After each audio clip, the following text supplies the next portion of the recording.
Happy birthday to you, Tayelolu ABEKE TITILAYO. Ọmọ KEHINDE AJOKE TITILOPE ọmọ Tajudeen.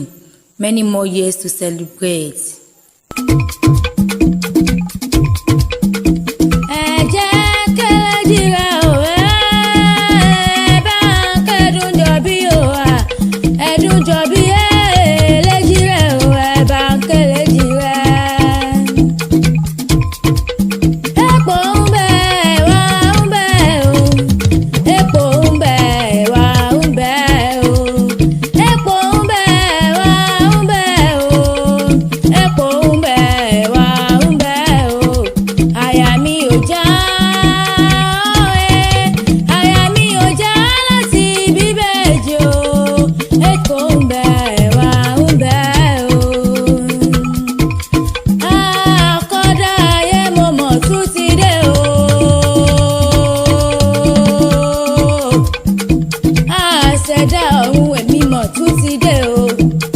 Tó dá fẹ́fẹ́ ṣe bóun ló dá omi, mo forí balẹ̀ fọ́ba aládé o. Ọba tó dirun sí dàda lórí tí gbogbo ayé wá ń pè ní dàda olówó ẹyọ, dàda ọ̀gbẹ̀gùn ládé orí kúyẹkúyẹ, àkọ́dá ayé máa gbọ́ o. Àṣẹ̀dá ọ̀run mo ní o mọ̀ gbọ́ o, nítorí eléjì rẹ̀ ẹ̀dúnjọ́ bí ló gbé mi wá o. Ọ̀bẹ́kìtì bẹ́kẹ́sẹ́ tó fẹsẹ̀ méjèèjì bẹ́ sílé alákìsà tó sálákìsà donígbà sọ. Tayelolu o, ọmọ KEHINDE èjìrẹ́ ara ìsokùn ẹ̀dúnjọbí. Ẹ̀yin lọmọ ẹ̀dùn tí ń ṣeré lórí igi. Ọ̀bẹ́kìtì bẹ́kẹ́sẹ́ ní tó fẹsẹ̀ méjèèjì bẹ́ sílé alákìsà tó sálákìsà donígbà sọ. Ọ̀kan ni ń bá bí èjì ló wọlé tọ̀ mí wá. Tayelolu o, ọmọ KEHINDE mo ní ẹ máa gbóríkì àwọn bàbá tó bí yín lọ́mọ, ṣe bẹ́yìn lọ́mọ Ìbàdàn nílé Olúyọ̀lé o. Ọmọlẹ́wà Chanter mo dé orí mi àfiré. Ire lónìí ire lọ́jọ́ gbogbo. Tayelolu ABEKE o, ọmọ KEHINDE ASHAKE ní sọ́jọ́ bí lónìí mo wá kí mo ní kórí jẹ́ ó pẹ́ láyé.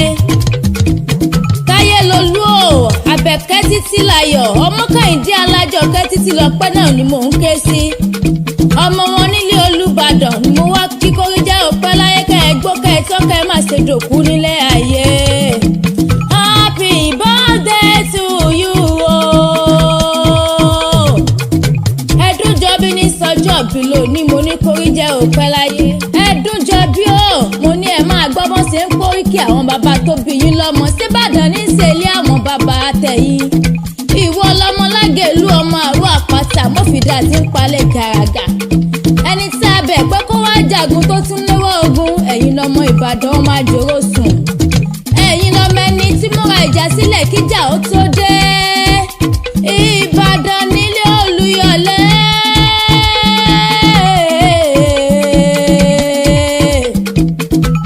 Ìlú Òjò, ìlú Àjàyí, ìlú Ìbíkúnlẹ̀ ológbòdò kẹrìírí kẹrìírí lójú ogun.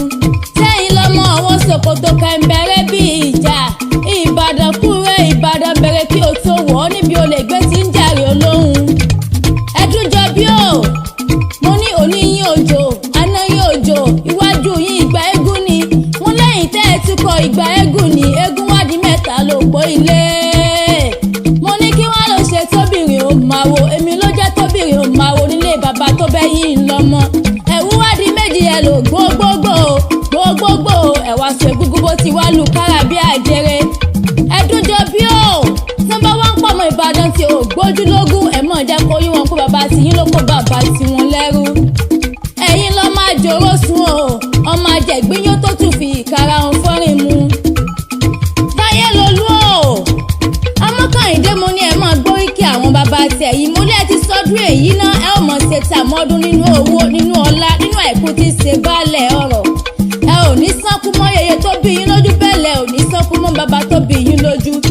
Mo ní bẹ́ẹ̀ ti sọ́dún èyí, ẹ ò mọ̀ ṣàmọ́dún ní lágbára Ọlọ́run ọba. Ó yẹ mọ̀ gbóríkì àwọn ìyá tó bí yín lọ́mọ. Ṣé Ìjẹ̀bú ní ìṣẹ̀lẹ̀ àwọn ọmọ yeye tó bí ọlọ́mọ? Ìjẹ̀bú o, lóòní mo móríkì àwọn yeye tó bí yín lọ́mọ.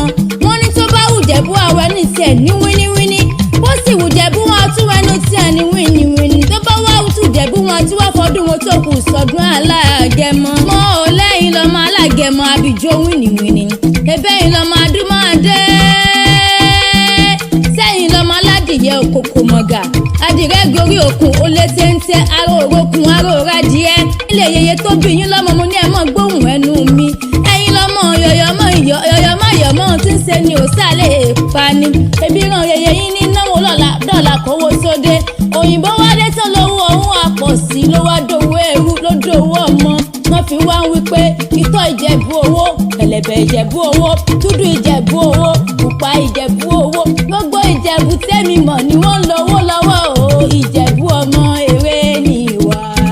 táyé lolú o àbẹ̀kẹ́ títílayọ̀ mo ní ọmọ gbóhùn ẹnu mi ọmọ kẹ́hìndé alájọkẹ́ títílọpẹ́ náà ni mò ń ké sí mo ní bẹ́ẹ̀ tí wá sọdún èyí náà ẹ ò mọ̀ sàmọ́dún ní lágbára ọlọ́run ọba nínú owó nínú ọlá nínú àìkú tí ń ṣe baálẹ̀ ọ̀rọ̀ mo lówó gbóló ní kẹ́ ẹ̀ gbó bí olúgbogbo tìrìgbò kẹ́ ẹ̀ tí wá gbó bí olúgbogbo tìrìgbò bẹ́ẹ̀ tí sọdún èyí ẹ ò mọ̀ sàmọ́dún ní lágbára ọlọ́run ọba ẹdún jọ bí ó mo lẹ́ni fọdún èyí sàáṣe mọ́ òun ló jẹun wípé àṣẹ yìí sàmọ́dún o Títílọpẹ́ àṣẹ yìí sàmọ́dún o Títílayọ̀ o orí jẹ́ ẹ̀pẹ́ láyé àṣẹ yìí sàmọ́dún o.